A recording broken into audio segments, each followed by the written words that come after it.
Few things make the impact on our psyches and our imagination than great tragedies.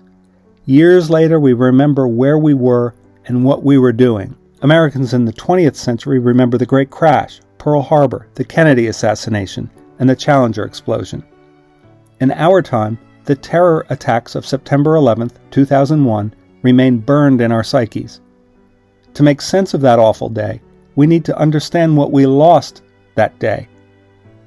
In that spirit, the New York Times published brief portraits of all of the known victims of the 9/11 attacks.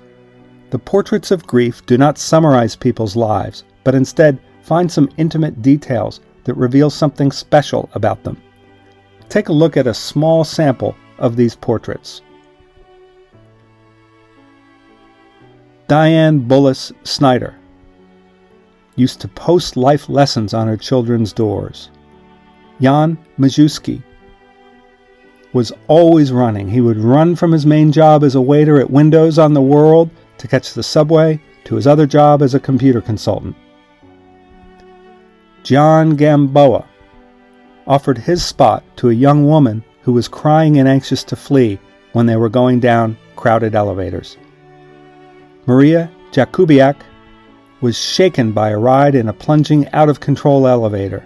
Afterwards, she took a few days off, but wanted to return to work anyway.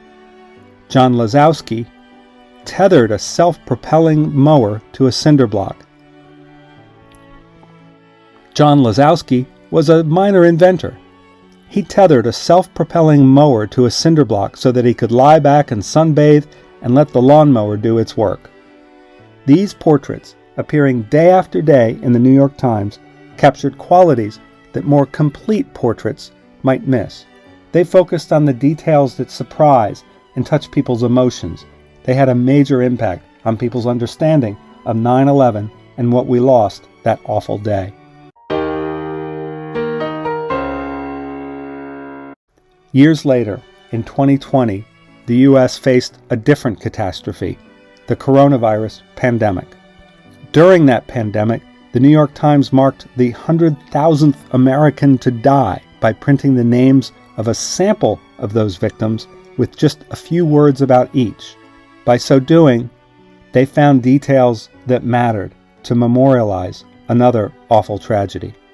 These details say something unique and universal about the souls who perished during this awful period. In the brief portraits of 2001 and 2020, the New York Times followed William Blake's exhortation to see the world in a grain of sand. Your job is to find those grains of sand, those small telling details, to deploy in your writing.